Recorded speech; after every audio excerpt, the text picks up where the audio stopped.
Well, good morning, everyone, and welcome back to the Soul Forum 2020.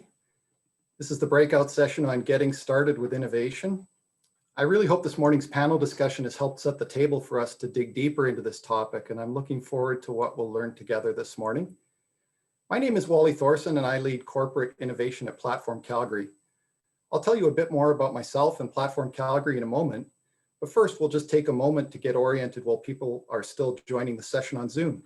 And as we get started, feel free to take your video feeds off mute and also put a quick hello to your fellow attendees via the chat so we can see who's in the room here. I'd also like to give a shout out to Donna from the Soul Forum production team, who's going to be our Zoom dungeon master this morning. And Donna's going to help out with the breakout sessions and online polls and so on throughout this session. So Donna, a big thank you to you for all your help today. We've also automatically placed everyone's microphones on mute by default as you joined into the session, but we definitely want your engagement and participation. So please feel free throughout the session to add comments in color using the chat window. If you'd like to ask a question, please use the chat function. And if I miss it or I don't pick it up right away, I've asked Donna to keep an eye on the chat and break in over the audio and just let me know. We should also have some time at the end for questions. So it's going to be a jam-packed 90 minutes or so let's dive right in. It's been observed that cities are built through waves of economic activity that are often driven by innovation. And for many years here in Calgary, we rode a really big wave of development and activity in our energy sector that brought us tremendous prosperity, and it seeded growth across many other sectors of our economy. But now we find ourselves in a period where it feels like that's peaked, and a lot of people are feeling greater uncertainty about the future. And the thing is, we don't really know what this next wave of growth in Calgary will be, but we suspect it's probably going to have to look a lot different from what came before. For many of you, this may be the first time that you've heard of the organization that I work for, Platform Calgary. We're a community non-for-profit, and our mission statement is empowering people building the next economy.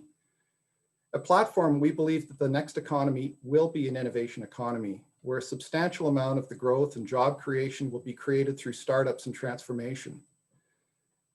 Together with our many collaboration partners, including startups and founders and innovators, we're going to provide them with the guidance and the resources that they need to achieve success wherever they are in their entrepreneurial journey. So you can think of Platform as an innovation and startup ecosystem builder in Calgary, working to nurture and connect the things that help industry transformation and startups and entrepreneurs thrive in our city. If you've been down to the new Central Library during the past year, you've probably seen this new building and parkade that's going up just south of the library on the other side of 9th Avenue.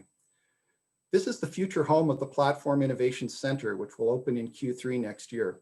The center will be a hub that is purpose-built to increase capacity and collaboration within our startup community.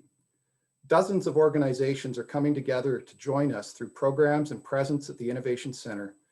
So this is really about creating a critical mass of support to help founders and innovators succeed through all stages of their journey. And my role at Platform focuses on corporate innovation, equipping existing companies to develop their own innovation capacity and helping them to become connected to this community.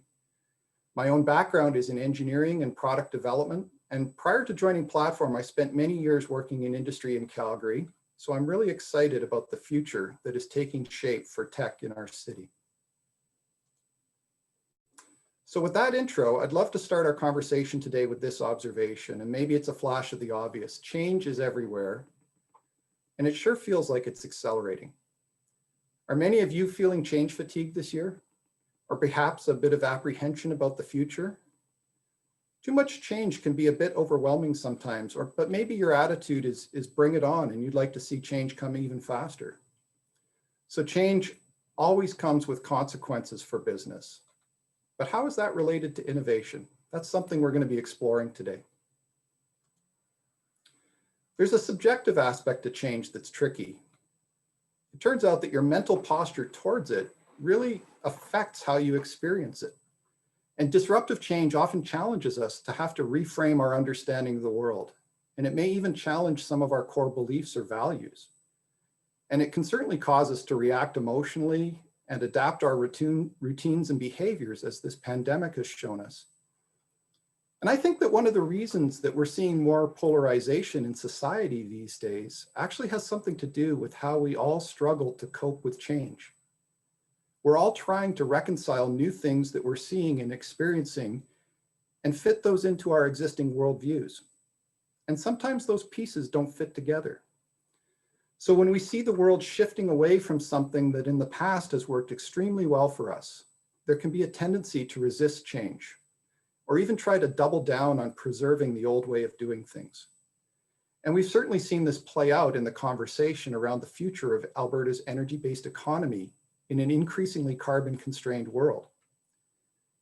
But is polarized thinking going to be conducive to a mindset where we can innovate? Is it effective in helping us adapt and move forward? So what is it that shapes our thinking about the future? Do we need different ways of thinking in order to be innovative? So some of what I'm going to share with you this morning might be provocative. Some of it you might disagree with, or maybe struggle to fit it into how you think things should work. But I hope that you'll all find something valuable that you can take with you into the future.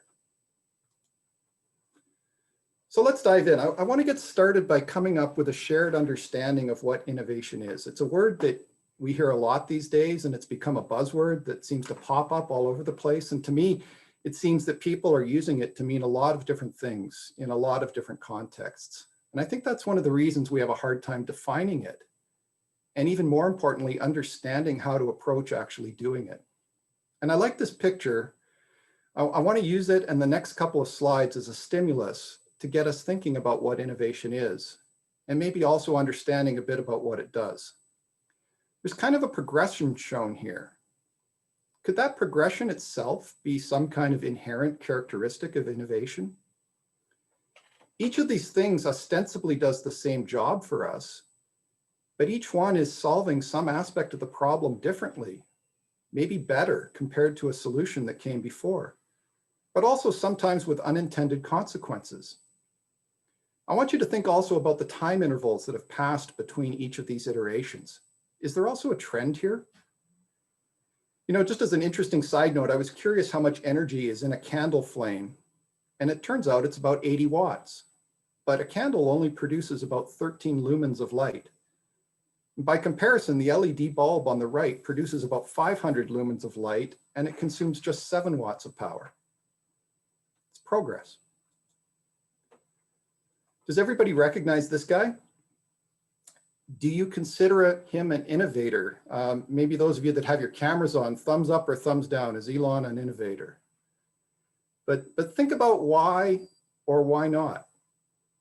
You know, some of the things that Elon Musk is doing, including Tesla and SpaceX, are having a really profound influence on what we think the future will look like. Maybe shifting our ideas about what's even possible. So we can point at people like Elon and we might call them innovators, but what is innovation? What's it made up of? What are the elements of innovation?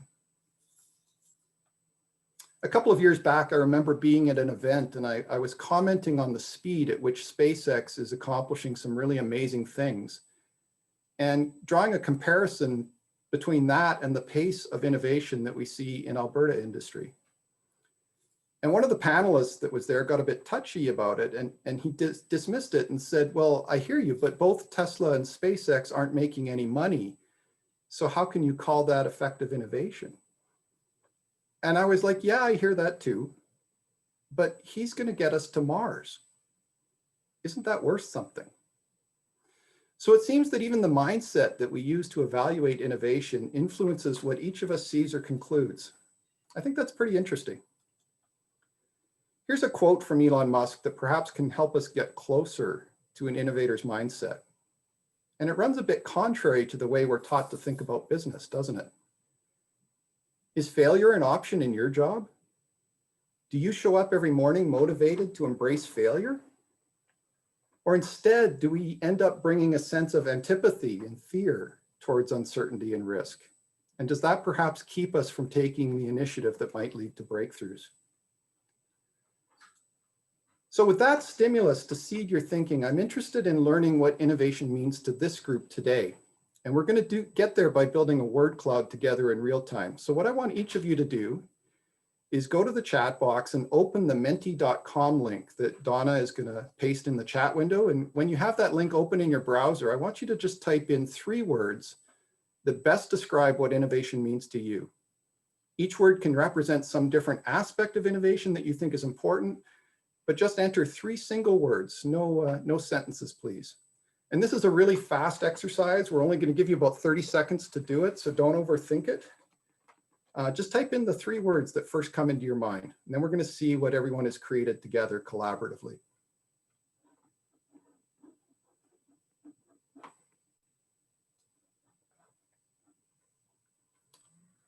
Donna, when the Menti's up, can you share the poll on the screen? Yes, it's sharing. Does everyone see that? Nope. Okay, 1 second. Oh, I just saw it. Oh, you did see it. Okay. I think you have to reshare maybe. Yeah, I'll share it again. Not sharing on my feed. Okay. You see that? Yeah, progress, improvement, change, newness, disruption. That's really great. So I'll come back and can I share my screen again, Donna? Yep, go ahead. Yep. So here. Whoops. I think that's it. Can you see that? It's coming up full screen? That's good. Great. So it turns out I've asked the same question about innovation lots of times to lots of people in workshops, and generally I tend to see a few themes emerge in the answers, and I want to see how that compares to what we came up with in our word cloud. One of the themes that we often see is about technology, cool gadgets and new approaches, and so this aspect of newness or betterness is really, really important. And the second theme that I most often see speaks to the theme of customer needs, understanding those problems and ultimately solving those problems. So I just threw up 4 pictures here that represent some of the big problems that are in our world these days. And they're just a few of the problems. I love that sign, jobless men keep going, we can't take care of our own. Brought to you by the local Chamber of Commerce. Like, can you imagine that? Like, things would have to be pretty rough to put up a billboard like that. But if you look at the problems shown here, you realize that in many ways, the roots of these problems have almost always been with us in some form. We just can't seem to solve them fully at that deeper root level. Interesting. And the third theme that people often bring up has to do with what is your motivation for innovating? And usually that's measured by growth, profit, impact, or ultimately just creating more value. How are you making the world better? How are you realizing or capturing that value that comes from doing that for your business?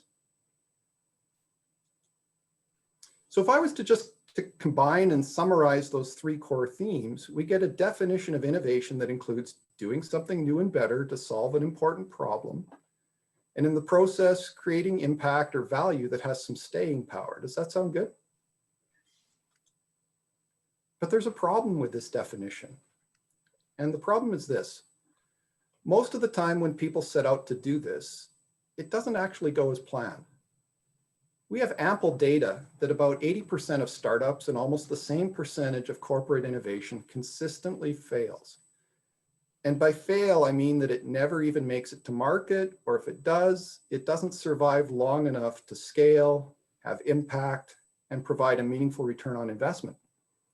So what's with that? I mean, 80% failure kind of sucks if you ask me. So I think perhaps this might be a better way to visualize what innovation is. And this is the definition that I want to work with for the rest of this morning. In order for innovation to work, it has to work in all 3 of these different aspects. If nobody cares enough about the problem that your innovation is trying to solve, it's game over. If your technology doesn't really work better, or you can't deliver it reliably, people will just stick with what they already use to get the job done. And if you can't create and capture real value for both your customers and your business, well, you don't have a business for very long then. So maybe this is a subtly different way for us to think about what innovation is, but I think it gives a really important insight about the things that we would need to figure out if we want to end up with innovation that works. So what I want to do now is, armed with this definition of what innovation is, I want to give you guys a chance to knock this around a bit in a short breakout conversation with your colleagues. So we're only going to take 5 minutes for you to talk in small breakout groups of 5 or so. And because time is short in the breakouts, I don't want you to spend a lot of time with the usual formalities of introducing yourselves, because then you won't have any time to work on the question. Instead, I want you to dive right in. And I want you to discuss that for your business. Is it understanding the problem? Is it developing a feasible solution? Or is it value creation and capture that would likely present the most challenging aspect for your organization to figure out? And if you feel comfortable, maybe provide a very brief rationale for why you think that. Okay, so there's no single right answer to this question. It's probably going to look very different for each of you, but that's what I want you to discuss and learn from each other. So we'll bring everyone back to the main session automatically when 5 minutes is up, but you have to work fast, okay? So Donna, if you're ready, let's send everyone out to the breakout rooms.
Welcome back.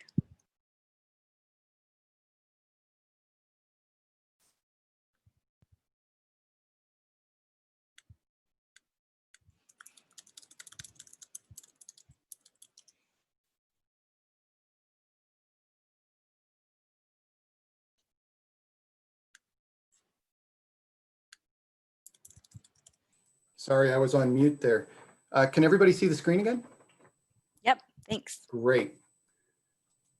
Okay, so we want to do another quick poll here and go back to Menti on your chat. And I just want to see the results here of, in this group, collectively, which one of these three problems seems to stand out as the biggest challenge?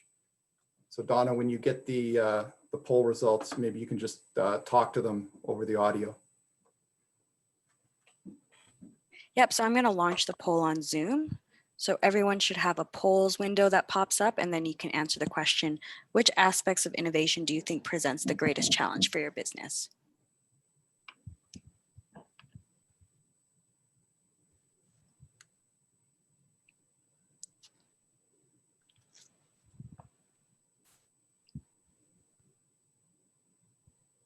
Okay, I need 2 more votes and we're good to go. Yeah, so it looks like understanding the problem is the winner today, which is, I think, a really important insight for people. So let's end that poll. Okay. And I'll go to my next slide, which I think it's important to realize there's also a question of degree here. What's the difference between improving something through innovation and really inventing something totally new? And I think if you think about it in terms of the amount of overlap that you can get between these 3 circles, that'll help give you insight into that. But then I want you to think about this. What will be some of the key differences in the context or the mindset or the culture between improving and inventing? Something to think about as we go through the rest of this presentation today. So I think this picture is a really great visual metaphor for what it can feel like to be running a business or an organization nowadays. Everything's fast moving and exciting, but it's also chaotic, maybe a bit scary. And everyone in business is trying to ride that wave, and you have to keep pressing forward, dropping into that wave to harness its power. It's all about execution. There's a lot going on in this picture. There's other folks in the water, maybe there's rocks and reefs or sharks underneath. But I want you to look at surfing as a bit of a metaphor or an analogy related to business and innovation.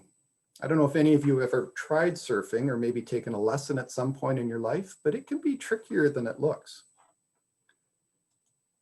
But it turns out that if we zoom out and we take a look at human progress, let's say since the dawn of the Industrial Revolution, we can see that a lot of our economy is evolving in longer cycles that emerge from the development and adoption of new technologies, from innovation.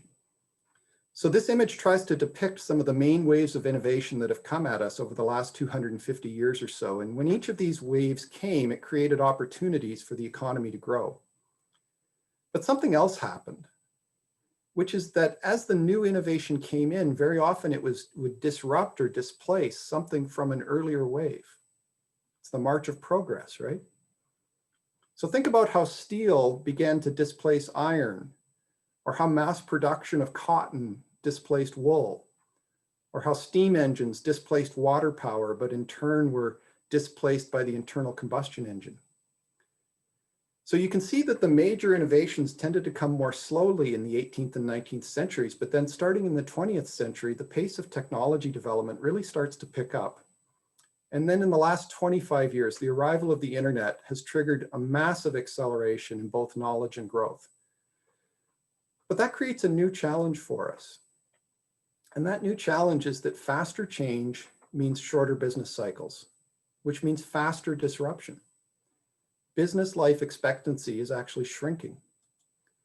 And there's lots of evidence to support this. This chart shows how the average time that a company stays listed in the S&P 500 index has fallen over the past 50 years. And then it also has a bit of a forecast out to 2030. So much for the myth of a company that can last forever. If any of you are working in a 100-year-old or a 50-year-old organization, this chart might be actually a little worrisome. Does anyone recognize this guy? If you do, drop his name in the chat. I'll give you a hint. It's not Kevin O'Leary. They look the same, different guy. Turns out his name was Joseph Schumpeter, and he was an economist, and he was also briefly the finance minister of Austria right around the time of World War I. He was also possibly a Marxist, But he was deeply fascinated by capitalism, and he spent a lot of time studying economic growth, trying to understand how technological change and innovation affected economies and society. And so he was one of the first people to observe that very often it is innovation that opens up room for economies to grow, but also that the impact of that new growth almost always brings decline and disruption to an existing industry, as new technologies displace old ways of doing things. And he called this consequential impact creative destruction. And if you remember the waves of innovation chart that I just showed you, and think about how Henry Ford's mass-produced cars disrupted the horse and buggy makers, you can kind of get a sense of what he was talking about. So that's creative destruction explained at a conceptual level. But back to our surfing analogy, this is what it feels like when it happens in your business or your community. And maybe that's a bit of what we're feeling in Calgary these days.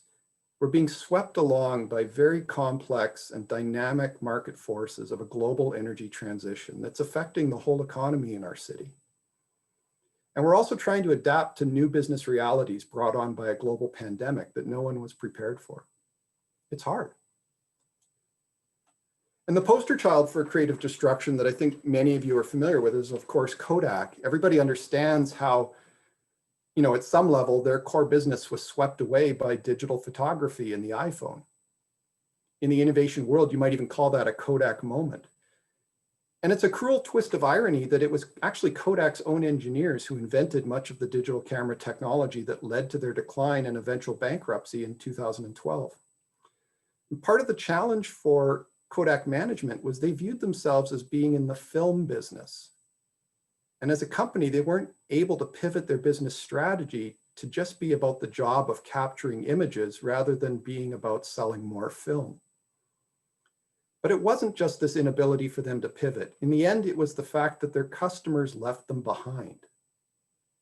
So this is another really important insight that I want you to take from this. It's really easy in hindsight to critique Kodak's management decisions, but that's just half the story. The other half, what happened as the marketplace and customers moved to digital, was actually inevitable.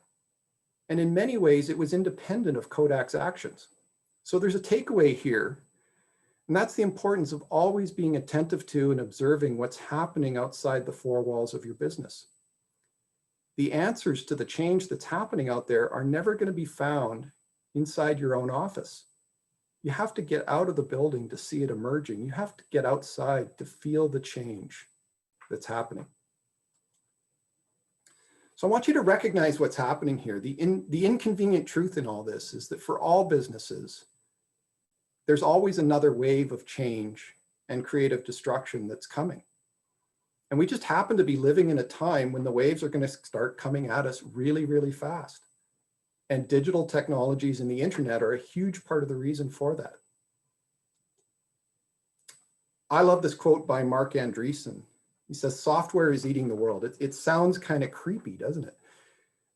Mark was one of the original founders of Netscape, and that was a startup that developed one of the first successful web browsers for the internet back in the 1990s. And now he's a founding partner at Andreessen Horowitz, which is one of the biggest VC firms in Silicon Valley. And we've come a long, long way since the dawn of the internet, but it can be instructive, I think, to stand back and observe some of the impact that digital technology has had on business. Here's just 4 new economy companies that have been huge disruptors in their respective industries in the last decade. Uber turned the taxi industry upside down, but they don't own any taxis. Alibaba in China is one of the world's largest retailers, and they don't hold any inventory. Airbnb puts more heads on pillows every night than any of the largest hotel chains, but they don't own any bricks and mortar to actually deliver that guest experience. And Facebook has completely upended the media industry, and they don't have any journalists or production. And that's because you're their journalist. Every time you put a post on Facebook, you're creating the content that drives the model.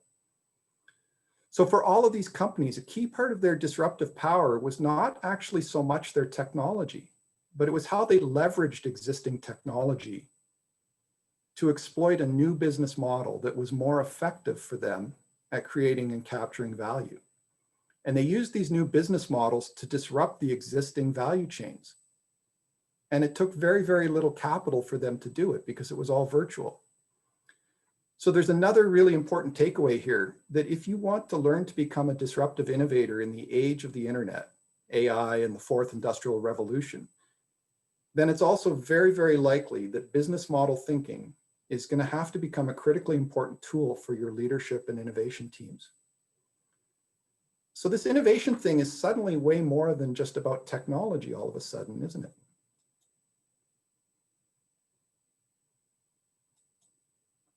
I want you to imagine you're in the newspaper business and then along comes the internet. Up until the early 2000s, newspapers had been around with essentially a static business model for about 200 years. So that means like 20 generations of managers never really had to think about changing that. And then all this change happens. And I want you to think about your company's business model. How long has it been around? In what ways might it be vulnerable to disruption? Does it have a best before date? And if so, how will you defend against that? So business model innovation is becoming a really critical competency for companies to learn if they want to survive in the next economy. You know, Ernest Hemingway wrote a novel. It was called The Sun Also Rises. And there's a famous dialogue in that where one character asks the other one, he says, "How did you go bankrupt?" And two ways was the answer: gradually and then suddenly. And I think gradually and then suddenly might be one of the most profound insights into how disruption happens. At first, you can barely see it or feel it. The initial shift of early adopters who are moving away from what you do doesn't really kick a massive dent in your universe. But once that adoption shifts into the mainstream, that gradually turns very quickly into suddenly. And there's a certain inevitability about this that can be really difficult for people to wrap their minds around, especially if you're just preoccupied with running the day-to-day of your business. But once you start looking at change through this lens of creative destruction, you start to see it happening all around you. It's kind of like that kid in the movie Sixth Sense. It's like, I see dead companies all around me, and they don't even know they're dead. So maybe your spidey sense is starting to tingle that some of the changes that you're starting to see on the fringes of your business might actually be the early warning signs of creative destruction coming your way, of gradually inching relentlessly towards suddenly. Maybe it's a new competitor that has a superior technology. Maybe it's a perceptible shift in customer preferences for something different. Maybe it's the accelerating shift that we see happening today in things like electric vehicles. So that's getting pretty gloomy, right? I didn't come here to scare you or depress you, and I want to turn that around and look at the other side of the coin. These shifts don't have to be bad news. What if the future is friendly? What if you're richer than you think? So with every wave of change, there's a new opportunity emerging, and the question is, what will it take for your business to be positioned to take advantage of it? So really, this is actually the most important takeaway this morning for anyone who wants to get started doing real innovation, like transformative innovation in your company. And it's a mindset shift. It's that it's not about riding the wave that your business is on today. It's about learning to actively search for one that's coming.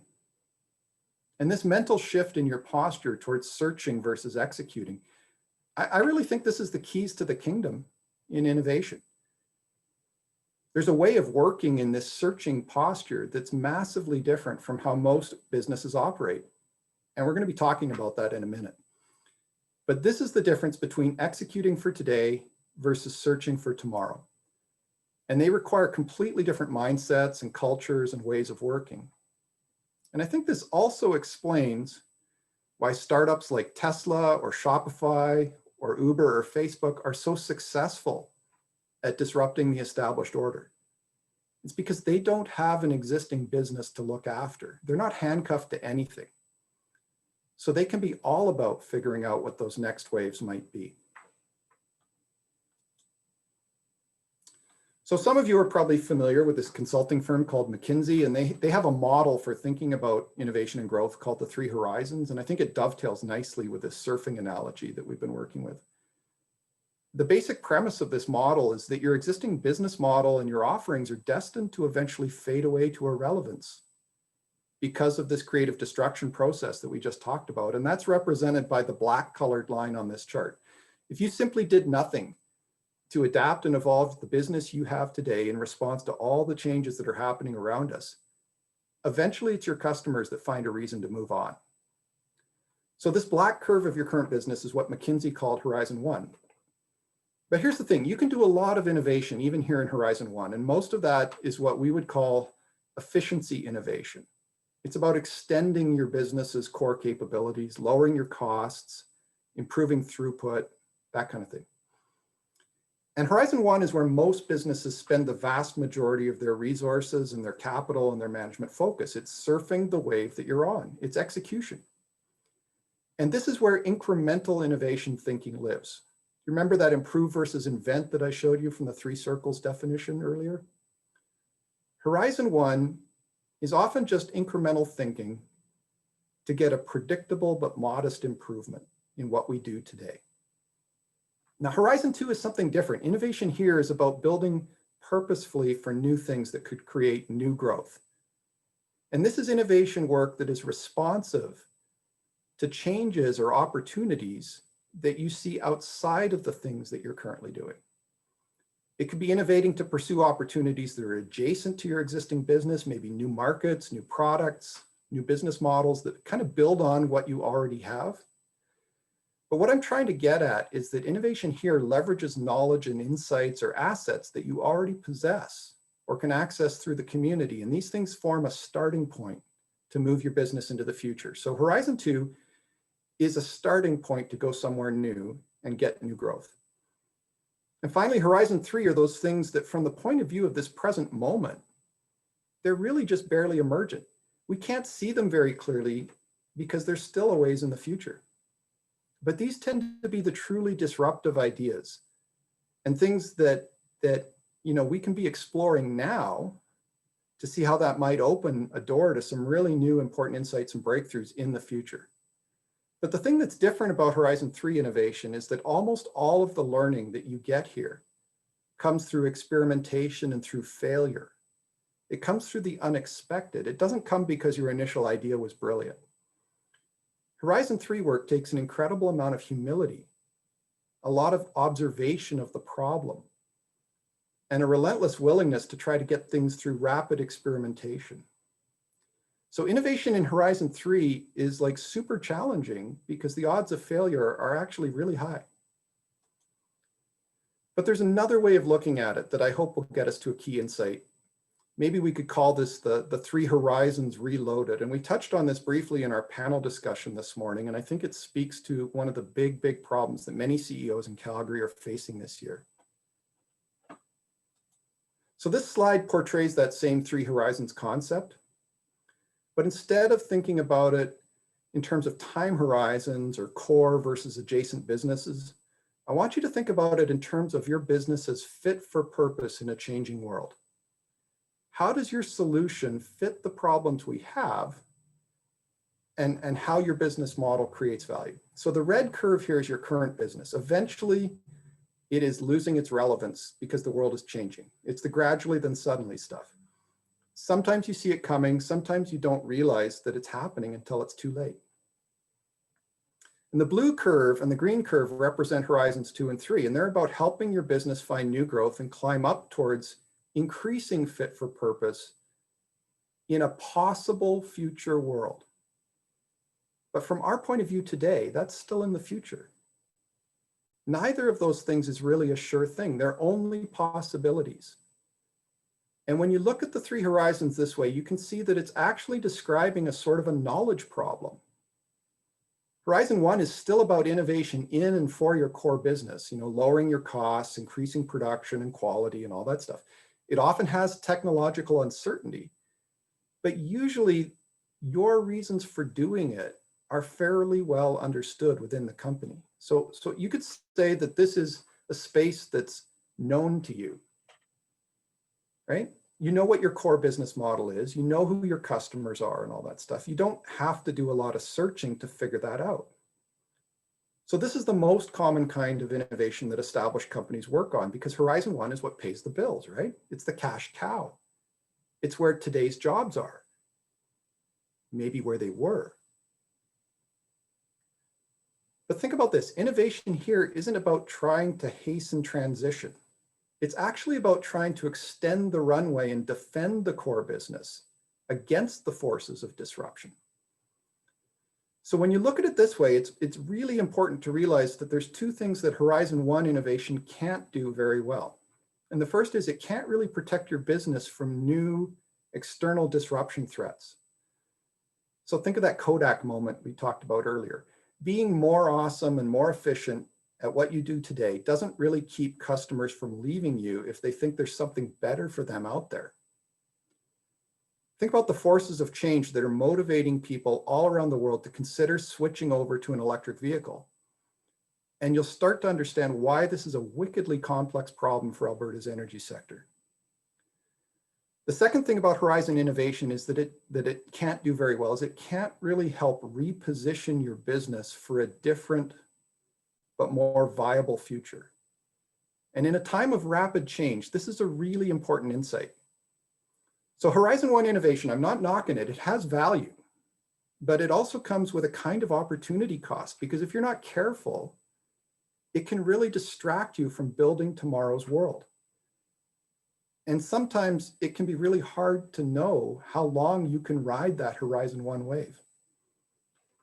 So now, a really tough question. I want you to think now about innovation in Calgary, maybe within your own organization. If you're currently doing innovation in your business, how much of that activity is really about innovating within this understanding of Horizon 1?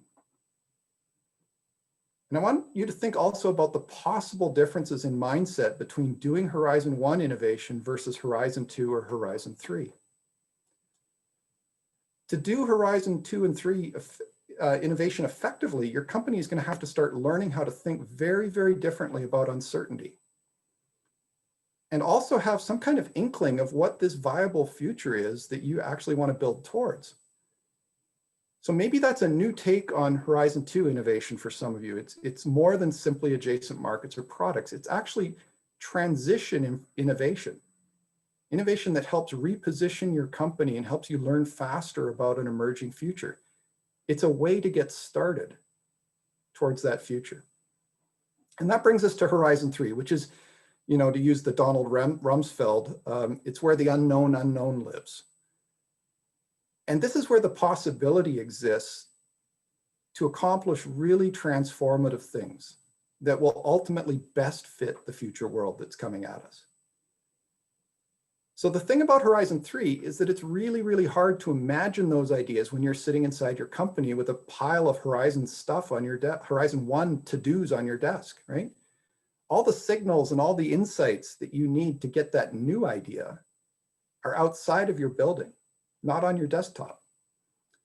So the way you get to Horizon 3 is by exploring and observing and testing and learning, and yes, failing, being wrong about your idea, but learning that very quickly and very cheaply. So all of a sudden, that actually starts to sound a lot more like the way startups work.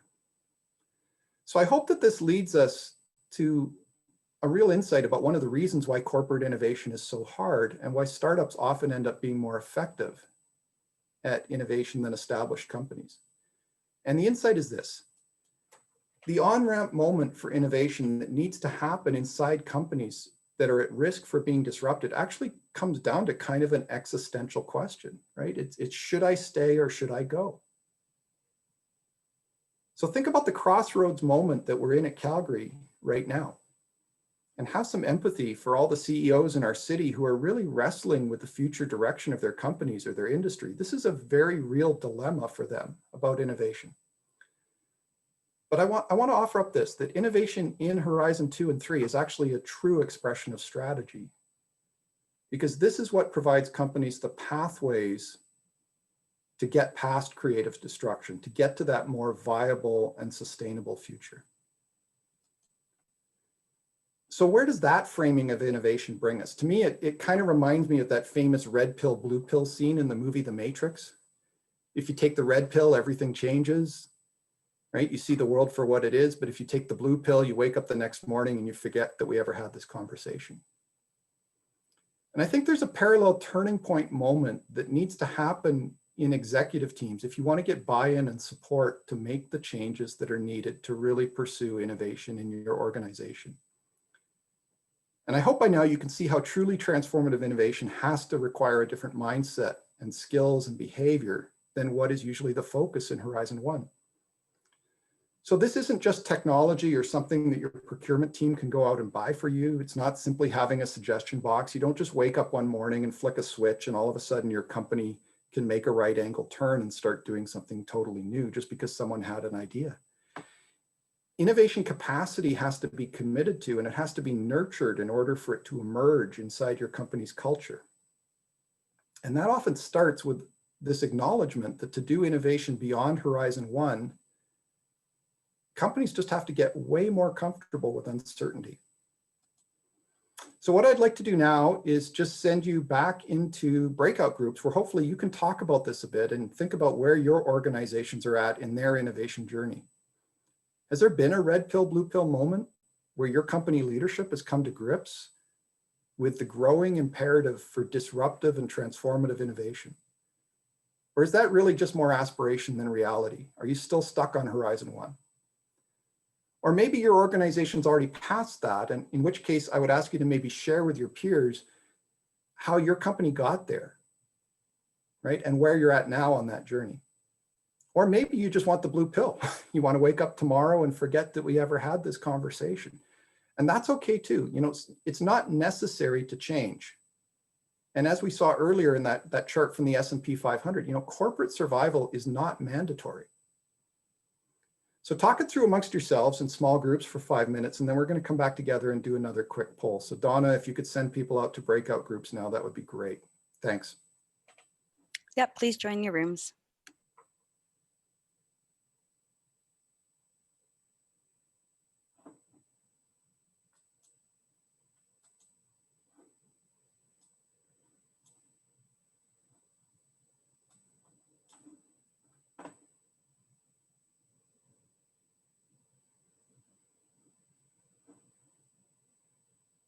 Is it just us still in here?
Hi, everyone. Welcome back. You're on mute, Wally. Oh, thank you. I'm off mute now. Can everybody see my screen still? No, you have to I need reshare to your share it? screen. Okay, Yep. I will reshare it right now.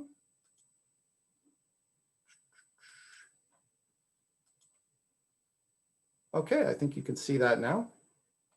Yep. So I want to do another quick poll, and Donna's going to put the poll up. But based on what we just discussed, which statement best characterizes your organization's current posture towards innovation? I'll just give you 30 seconds or so to think about that.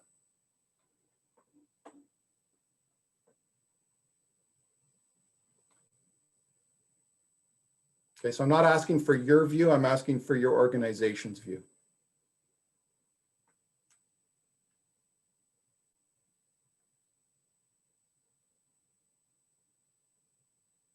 Looks like we need a few more responses here to fill up the poll. It's coming.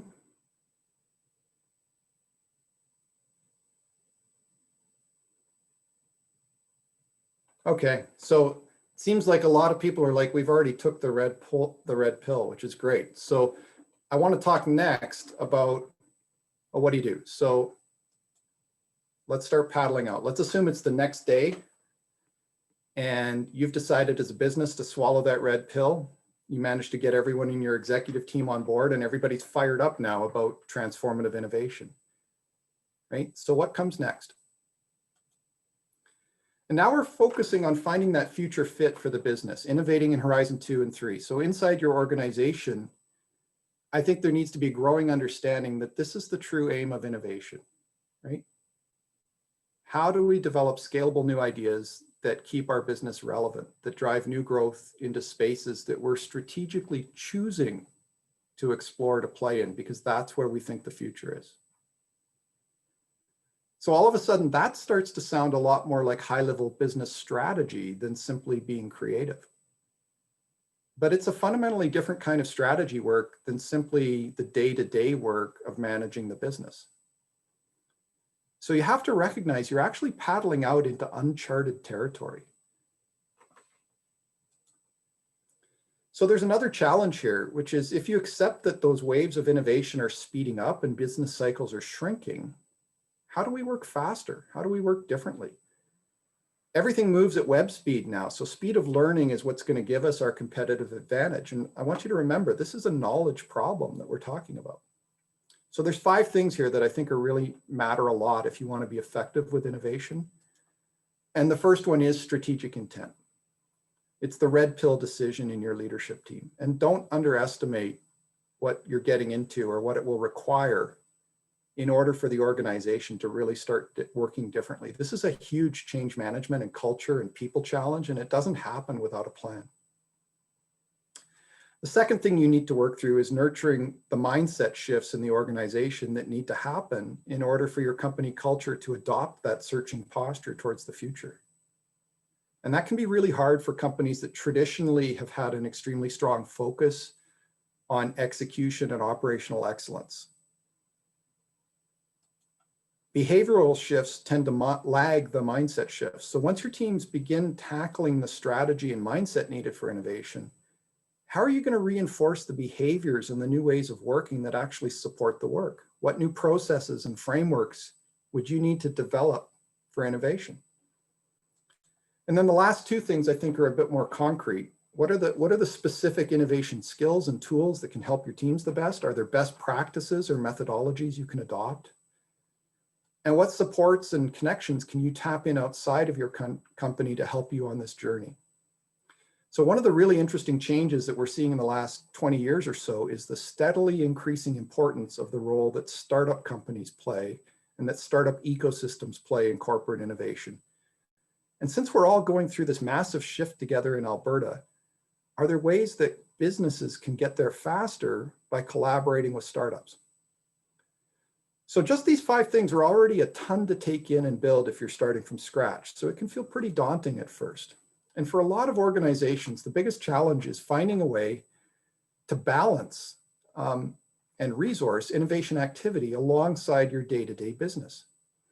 And the more different that tomorrow's business might look from today's, the harder this challenge will become. Without a system that can focus your innovation activity, there's a very real danger here that it simply becomes just another side of the desk activity for people who are being managed and measured and rewarded based on today's business and how it's performing. And this gets way harder if that existing business is already under threat. So this is not simply a resourcing problem. There's a very real tension between the now and the not yet. And that tension manifests the most when you start looking at mindsets and culture.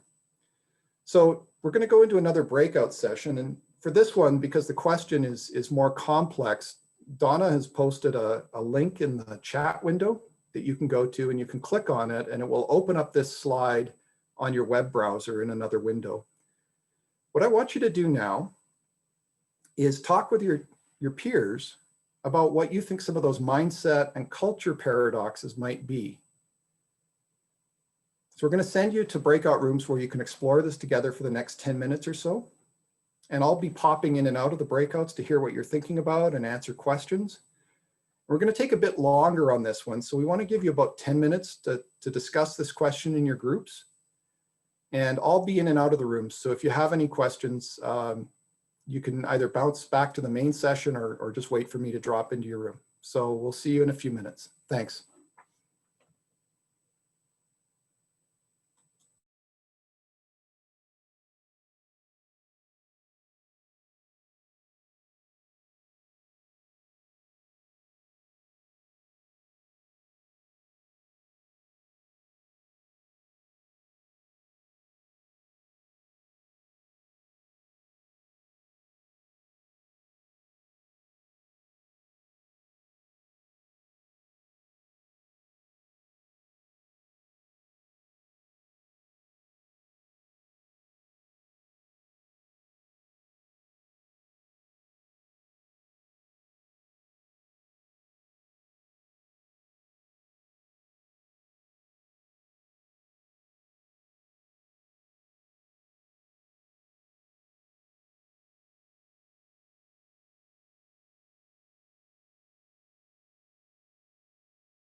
Hi, everyone.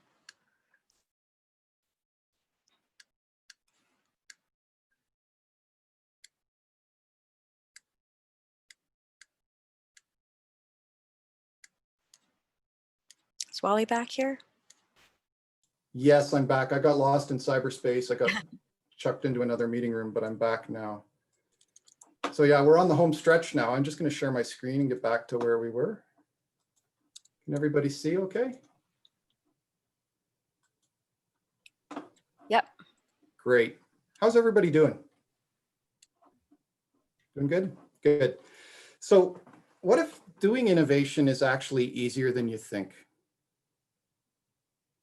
Maybe all you need to get started are just a few key pointers and concepts, and then it quickly starts coming together. Maybe it's kind of like taking a surfing lesson compared to trying to figure it out all on your own. So how do you go about exploring and building that future fit for your business? We don't actually know what we need to build. We might just have ideas, or we might be sensing that there's a future disruption coming our way. But think about what we just discussed about Horizon 2 and Horizon 3 innovation. They aren't about what you already know. They're about searching to learn what you don't yet know. So we have to learn our way there. How would we do that? It's kind of like gazing into the future. So this is an area where I think startup communities actually have a really big advantage and can help lead the way in thinking about how to do better at innovation in Horizon 2 and 3. So over the past 20 or so years, startup communities and entrepreneurs have actually developed a body of knowledge and process frameworks that have kind of codified effective ways to create and test and scale ideas. And this is what has now become known as the lean startup methodology. So here's the big idea behind it. And this might be a different way of thinking about a project, but when you first start thinking about a new idea or an insight, you're actually in the place of maximum uncertainty, right? It's when you know the least. So you don't know if your idea is going to work. It's a brand new idea. Nobody's tried it before. You don't know how it's going to be received by customers. And a lot of the time, you might not even know who your customer is. So I don't know if you knew this, but YouTube actually started out as an idea for a video-based online dating site. And their initial concept for it was so bad, they ended up trying to pay women to post introductory videos about themselves on the site to try and build up one side, let's call it the supply side of their business model. So imagine trying to shop that around and see if people are interested. But thankfully that didn't work. And they learned why it didn't work, and they pivoted away from that to just hosting any kind of video for anyone to watch. And that idea turned out to be gold for them because it gave people a voice and it democratized media. So they found a bit of a different problem to solve, but they found their way. So if uncertainty is high, how do you find your way out of this thing that we're looking at that I would call the innovation hairball? How do you find your way out and get to focus? So what you have to do is you have to unravel the uncertainty hairball through empiricism. And that's just a really fancy word for trial and error. There's actually a lot more to it than that, but this approach is actually rooted in the scientific method. You remember learning that in high school: hypothesis, experiment, observations, conclusions. So you find a way to design experiments that test hypotheses that you form about your idea, and you prioritize those tests based on how critical they are to your idea working. You run those tests and you learn, and you just keep rinsing and repeating that process until you get to genuine insight and understanding about the future. And it's messy and it's hard, but if you do it right, it can also be cheap and fast. So what is a hypothesis? It's something that needs to be true about your idea in order for your idea to work. So the trick in all this is not to lose sight of what you're searching and solving for. And that actually takes us full circle now. It takes us back to the definition of innovation that we started our session with, right? We're searching for this thing that will be at the intersection of our insight and our understanding of the problem. And we need to couple that with the creativity and the design thinking of all the different solution ideas that we can come up with for that solution space. And then the business model thinking and insights that we can apply ensure that we're building up something that's going to be both scalable and viable. And then all of this actually still needs to be grounded in what we intend to be about as a company in the first place. So it's not simply random acts of innovation. We have to link it to strategy. And that strategy is about where we want to be in the future. And so to do this well, we're going to need to build the skills in our team that can help us. We're going to need to gain really deep customer insights and spot emerging trends. We're going to need to apply business model thinking. And this is a whole new competency unto itself. But companies that master this are generally far more entrepreneurial and far more capable of growth. And then finally, you need to become tech savvy. It's not necessarily that you have to invent the technology, but you got to be able to understand what it's capable of and how you might leverage it. So that brings up one more challenge that I think is really important. And that is that you can't just take this lean startup methodology that startups use and go cut, paste, and put it into a corporate innovation environment. That's only part of the solution. Innovation activity needs to feed into and flow out of strategy. And that lean startup approach by itself doesn't give you that. So Tendai Vicky is one of my favorite corporate innovation thinkers and authors. He's written a lot about how to implement innovation approaches that will work in medium and large size organizations. And he's written this book, which is just an awesome book called The Corporate Startup. I know you can find it on Amazon for about 35 bucks. This is probably the best money you can spend if this topic is of interest to you and you want to explore it further. So that's my pro tip of the day. If you're trying to set up innovation capacity within your organization and you're just looking for a good place to get your bearings, this is one book where you can just save a ton of time and heartache, and it's really clear and easy to read. So what this book is really about is this bigger picture challenge of how do you embed lean startup thinking and tools into your company's innovation practice, right? While you're still also trying to steer and direct that practice with a connection to strategy and management. So this connection to strategy and innovation management is the part that a lot of companies struggle with. And it's because the work in those blocks is competing for resources and management attention with the very real and present needs of running today's business. And so to make this work, a possible solution for this is to view innovation strategy as just another create, test, learn loop that you have to build in the business. And this creates a feedback loop where the things you're learning through your innovation projects, both your successes and your failures, are giving you those fresh insights and learning that you need to be able to keep moving strategically towards a viable future. And the fact that this loop is iterative means that you can continuously make the course corrections that you need to make as you learn more about the future and where you want to go. So I want to draw you back to this picture, right? As you start climbing up this blue curve and you feed that back into strategy, the green viable future starts to come into focus. And that in a nutshell is how you get started with innovation. And if we start having more of those red pill moments in our city, I think we can get this figured out at scale in corporate Calgary. And that's what's going to help Calgary jump that curve that I showed you at the very beginning to the next wave of prosperity for our city. So here's the call to action. Are you tired of incremental thinking about the problems in our world? Do you want to become a part of the movement for truly transformational change? And if you're thirsty for that kind of change, start looking into how building innovation skills and capacity in your team might make all the difference. And the last point I have is this: you don't have to go it alone. There's a whole community of people in Calgary who are pulling together to build a movement for innovation in our city. And we need your participation and your support. So if this workshop resonated with you and you'd like to learn more about the corporate or startup work that we do at Platform Calgary, please reach out to me and I'd be happy to answer any questions you have.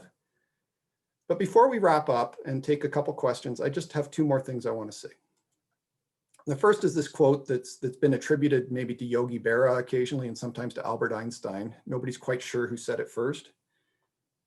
But everything I just told you about innovation is a lot of theory. Only you can put it into practice in your organizations, and that's where the real journey begins. And the second thing is this, the big why for all of this ultimately comes down to purpose. If you're feeling challenged by all the uncertainty in our exponentially changing world, I want you to just stop and take a moment to be thankful. Be grateful for all the amazing things that we're blessed with here in Alberta, and simply live into the values and change that you want to see in our world. So with that, I just want to thank you for the opportunity to share with this morning. My contact information is here, and we've got a couple minutes for questions from the audience. So just come off mute if you want to ask a question. Wally, it's Murray McTavish at Ambrose University. Can you hear me? Yeah, I can hear you. Sure. So I put in the chat a question about, like, if you think of socially responsible business, some of the social impacts and societal impacts of innovation. I don't want to squelch innovation, of course, but Yeah. there's some reading I've done around some of the social media companies that are using psychology to manipulate the consumer to get more addiction and more attraction. So some might argue that's not necessarily positive. So I don't want to derail your overall excellent presentation and flow of this and intention. So I don't want to derail that, like I said, but how do you speak to that? Like, the individual has their own selfishness or interest in success in the marketplace, but how do you respond to that, I guess, in this context? Well, I think we need to all take a good close look inwardly then. And it goes back to that last slide I showed that said it's got to be driven by purpose. Yep. And if your purpose is profit, if that's all you got, then you're going to end up in places where you are promoting addiction, you are promoting, you know, all the various vices that could get the world in trouble. But, you know, if your purpose is something much more transformative, then you can change the world. You know, the thing that's interesting to me is to watch how a lot of these startups, when they become scaled companies and they become massive, they tend to revert back to monopolistic thinking. They tend to revert back to greed, right? So I think the dynamism that startups can bring is actually a healthy thing, but it's got to be driven by values. Okay, thank you. Any other questions again? Oh, I'm not sharing my video. Sorry. Let me get on and do that. There, now you can see me. So yeah, Wally, quick question for you. In Calgary, from what you have seen, the next wave would be kind of to try to move away from, you know, or diversify. So what areas that you have been seeing that would be, you know, certainly the area that kind of makes sense to move into? I would say the area that has the hugest tailwind worldwide, yeah, is the digital technologies, the fourth industrial revolution. So IoT, AI and machine learning, you know, all of that stuff, big data. And you can do a ton for industry transformation using those technologies, right? But we know energy transition is really going to be the tough nut to crack in this province. Yeah. And I think if we got our heads wrapped around actually doing real transition in innovation in energy, not just defending the castle, but actually making the change happen to the low carbon economy, that's huge for us, and we can do it. Okay. So yeah. So I think we're out of time now. Donna, I'll just turn it over to you, or Angie. Yes, and thank you so much, Wally, and great questions, folks, too. I really enjoyed that. I was actively taking notes and good use of Zoom and the different features, too. Well done. So thank you. I put Wally's LinkedIn in the chat there as well, if you want to connect with him further. So well done. I'm going to end this session. Before I do that, though, the link is in the chat to go back to SwapCard, or you can just find your way back to SwapCard through your account. So we'll see you back there. Thanks again, Wally. Take care all. Thank you, everyone. It's been great. Bye-bye.